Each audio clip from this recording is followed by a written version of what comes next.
जय श्री राधे। पूज्य श्री सद्गुरुदेव भगवान के चरणों में प्रणाम। पूज्य रुक्मिणी बाई जी का जीवन चरित्र। वृंदावन में विचरण। बाई कई बार गोवर्धन बरसाना ऊंचा गांव भी गई। एक बार बाई बरसाने में 15 दिन तक रही।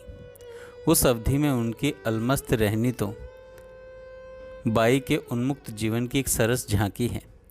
इस बार वृंदावन से बरसाने आने का एक सरस कारण भी था। किसी बात पर बाई की भाभी जी से नोक झोंक हो गई। उस नोक झोंक में बाई ने अपनी मस्ती में कह दिया, भाभी जी मैं अपने पीहर बरसाने जा रही हूँ और वहीं रहूँगी। प्रणय रोष से अभिभूत भाभी जी ने रोका नहीं। जाड़े के दिन थे, अतः बाई ने एक कंबल और एक शॉल ले लिया और वृंदावन से बरसाने के लिए चल पड़ी। वृंदावन से बाई के साथ नर्मदा बाई उनकी संभाल के लिए आईं। नर्मदा बाई की सहायता के लिए कुम्हारिन मैया भी आई। कुम्हारिन मैया सरल हृदय की ब्रजवासिनी थी और बाई की सेवा में उत्साहपूर्वक लगी रहा करती थी। जीवन साधारण स्तर का होने पर भी यह बहुत समझदार और अत्यधिक श्रद्धालु थी। बरसाना पहुंचकर नर्मदा बाई ने अपना डेरा श्री युगल जी पंडा के घर रखा, परंतु बाई तो बगीची में ही रहती थी। यह बगीची श्री राधा बाग के नाम से विख्यात है, जो बरसाना और ऊंचा गांव के बीच में पड़ती है। यदि बरसाना वृषभानु नंदिनी श्री राधा रानी का निज घर है, तो बरसाना से लगभग 1 कोस की दूरी पर बसा हुआ ऊंचा गांव श्री राधा रानी के अंतरंग और अनन्य सखी श्री ललिता जी का निज स्थान है। बाई की संभाल की पूरी चिंता तो नर्मदा बाई के चित्त में रहा ही करती थी, परंतु वार्धक्य के कारण उनके द्वारा बहुत अधिक घूमना फिरना संभव नहीं था। अतः नर्मदा बाई कुम्हारिन मैया को बाई की सेवा संभाल के लिए उनके साथ साथ भेज दिया करती थी। बाई जब मन होता श्री जी के मंदिर आ जाती, जब मन होता पीली पोखर चली जाती। इसी प्रकार बरसाने के आसपास यत्र तत्र स्वच्छंद विहरण करती रहती। जब मंदिर में आती तो घंटों बैठी रहती। मंदिर में बाई के आसपास ब्रजवासिनी माताएं बहनें और उनके बच्चे आ करके बैठ जाते। उनमें से कोई रसिया सुनाता, कोई लीला सुनाता, कोई हंसी विनोद करता। ब्रजवासी लोग भी बाई से कुछ हटकर बैठ जाते और तरह तरह की चर्चाएं करते। उन चर्चाओं का विषय रहता ब्रज और बरसाने की महिमा तथा ब्रज और बरसाने के भक्तों के चरित्र का वर्णन। इन ब्रजवासी माताओं, बहनों, भाइयों, बच्चों के साथ बैठकर बात करने में बाई को बड़ा सुख मिलता। भीतरी सुख की लहरें बाई के मुखमंडल पर लहराती रहती। बाई मंदिर से ही प्रसाद मंगवा लेती और वहीं बैठे बैठे पा लेती। जब बाई बगीची में रहती तो मंदिर के गोसाई जी शयन आरती के बाद प्रसाद लेकर बगीची में पहुंच जाते और बाई को स्नेहपूर्वक देते। बाई भी उस प्रसाद को पाकर स्वयं को धन्य मानती। रात होने पर बाई साथ लाए हुए उस कंबल को बिछा लेती और शॉल को ओढ़ लेती। एक दिन बाई कुम्हारिन मैया के साथ पीली पोखर चली गई। वहाँ मज्जन करके लेट गई। थोड़ी देर बाद कुम्हारिन मैया से बोली, मैं यहाँ बैठी हूँ, तू जाकर नहाने के कपड़े ले आ।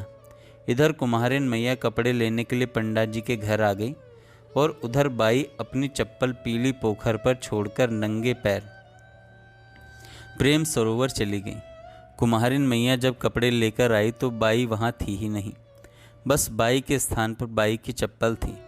कुम्हारिन मैया ने आसपास लोगों से पूछताछ की, किसी ने भी सही उत्तर नहीं दिया। किसी ने कहा कि हमने देखा नहीं और कोई बोला कि चप्पल है तो यहीं कहीं होगी।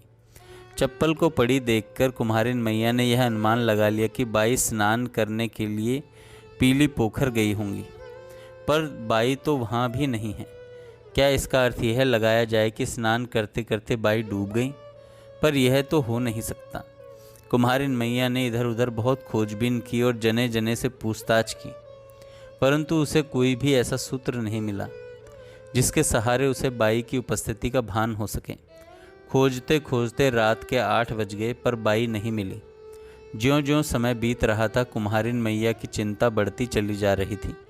पीली पोखर से पंडा जी के घर आकर उनके लड़के नारायण जी को सारी बात बतला दी।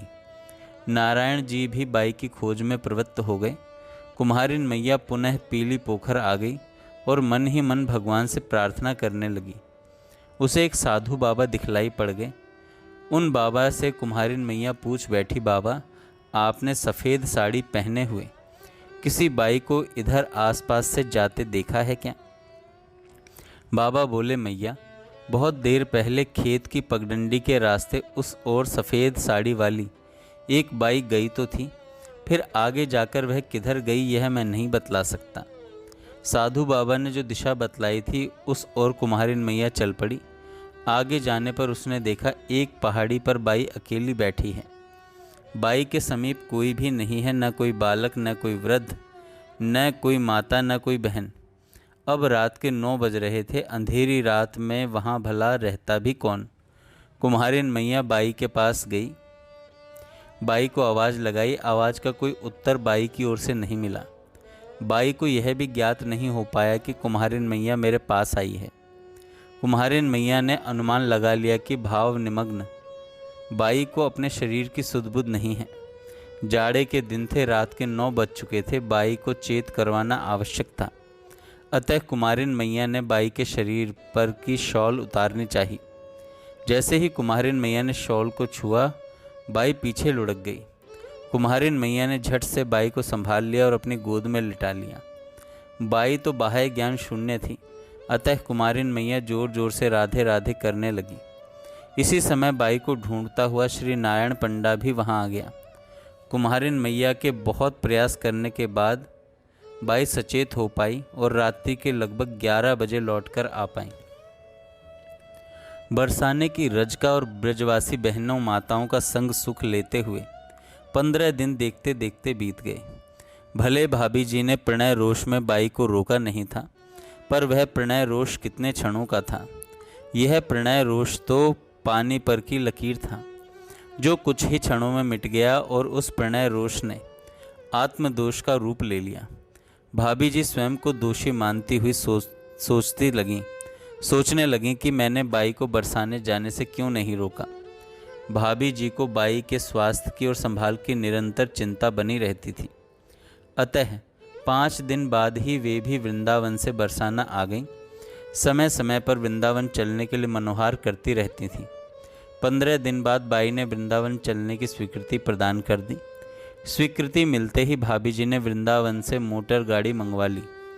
जिस दिन वृंदावन जाने की बात थी, उस दिन सुबह सुबह ही बाई ऊंचा गांव चली गई।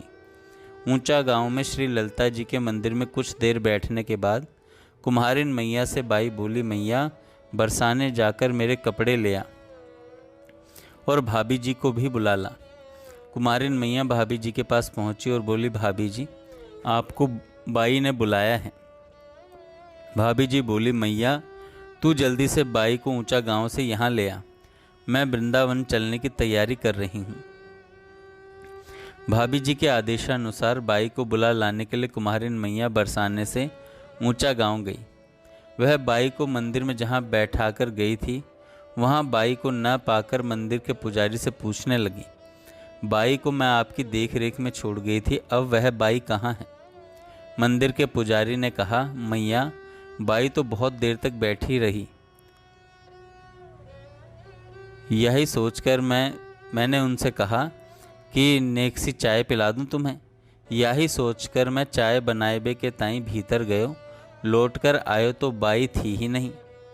कुम्हारिन मैया पुजारी को उल्हाना देते हुए बहुत बड़बड़ाने लगी। फिर निकल पड़ी बाई को खोजने के लिए। ऊंचा गांव में बसे हुए ब्रजवासियों के मकान छोटी पहाड़ी पर बने होने से कोई नीचे कोई ऊपर थे। एक घर से दूसरे घर जाने के लिए चढ़ना उतरना पड़ता था। इस सारी परेशानी को मोल लेते हुए कुम्हारिन मैया जल्दी जल्दी चलकर बाई को खोज रही थी। खोजते खोजते कुम्हारिन मैया परेशान हो गई। यहाँ वहाँ बाई की खोज करने वाली कुम्हारिन मैया को भला बाई कैसे मिलती, जो किसी के घर में घुसकर बैठी हुई थी। जय श्री राधे। आगे हम कल सुनेंगे।